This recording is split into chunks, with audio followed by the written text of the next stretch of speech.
we can actually see it with our own eyes. Right. And also during this time, before we got to this point yesterday, we'd been working really hard of trying to get some of our 911 professionals in our state to start sharing how they have done those exact things of saving lives before anybody even showed up. We had several, we were sharing them on social media and that kind of thing. And it was not a ton of stories, but we know that there's a ton out there. We've all experienced those type of situations, I myself included, and to get not only that, but also our public who has been helped by the 911 professionals in saving lives before anybody showed up. Roxy worked very hard at trying to get some stories and shared those stories on our social media to just show, we are making a difference before anybody arrives. And I think that that was really an important boost for our profession and our state to show, like, yes, look at all of these stories, look at what you're doing, and get people amped up and excited about it. And that was also a big part of our efforts, is just still trying to recognize and get people to talk about it, and not just be, okay, I saved lives today and I went home. No story was done by my local media about me making a difference. It was about those that were on scene making those differences, but we're still making the difference too.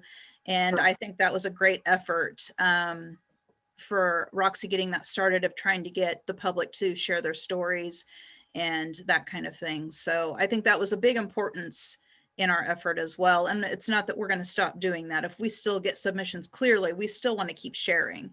It's very important to keep sharing, to boost that morale and those kind of things too.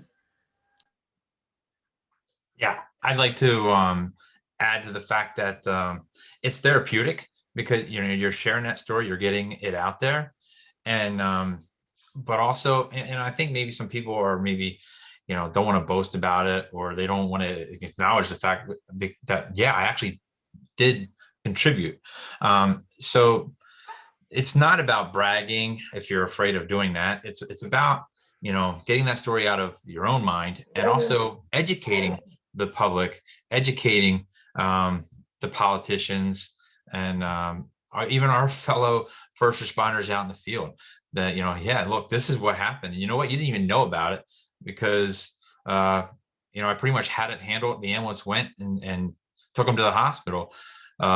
So you never heard about this call, but this is what I did, and this is how we contribute every day to the betterment of our communities. And so, yeah, no, I definitely like that. I'm not sure, but I'd like to mention Roxy's dispatch center's recruitment video, because I got to tell you, I don't know. Hooked up. What's that? I don't know why. I don't know. You didn't mention it during some other previous interviews, so I wasn't sure that you're not allowed to talk about it, whatever. No. But I gotta okay. Well, then I gotta tell you, high five, sister, and your coworkers and the officer that helped you. That was freaking outstanding. I mean, if that does not show our impact and what we do on a daily basis, I don't know what would. Yeah, I got some creative folks. I love it, man. I love it. I think that it takes some people that are passionate about educating others about the job in order to make that kind of thing, that kind of a project successful.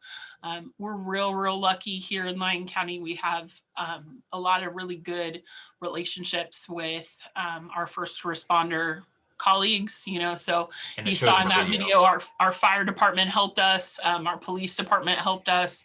And I just think that, we have to explain, we as leaders, not only PSAP directors, but leaders in our professional organizations, it needs to be our sole mission in life to explain what our people are going through.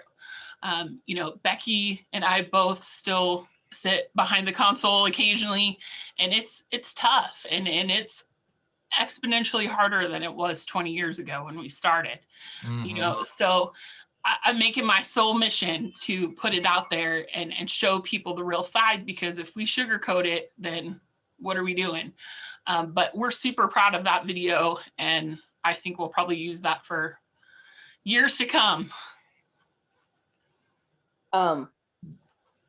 Yeah, and I think I have seen the video. I'm trying to remember. Is that the one that, as you show the various scenes that the 911 dispatcher was taking, you kind of like superimpose them as like an angel, you know, Yeah. to like Yep. comfort the person type thing. Okay. And then they hold the sign. Yeah. Yeah. I thought that was the one that I remember seeing. And Well, it's like as they're definitely, you guys did an amazing job with that one. And it's true. I mean, we're right there with them, encouraging them, you know, on whatever tasks they need to do until the, you know, the field units get on scene to do the physical part of it. Right. Right. yeah, I mean, just to let you know, I nominated it for a Emmy. I I try to get Nina and APCO to take it on as like a national promotion, which I don't know. I guess they don't really do that, but maybe that's something that they could think of. And, you know, and the for best those who part, are listening. and the best part was the director was one of our officers, so he does videography on the side. So it was a complete first responder effort. So Yeah, That's cool. That's cool. it's just perfect. I mean, it literally, because that's what it is, you know, like Rebecca said, you know, we're there with that caller, and you know, and Ricardo says it too, you know, like as soon as we pick up that phone, and that's what I love about the video, then the operator then goes and is like, put the hands on the shoulder and like, I'm gonna help you, I'm gonna talk you through this. Yep. I'm like, powerful, bam, you know, a picture is worth 1,000 words.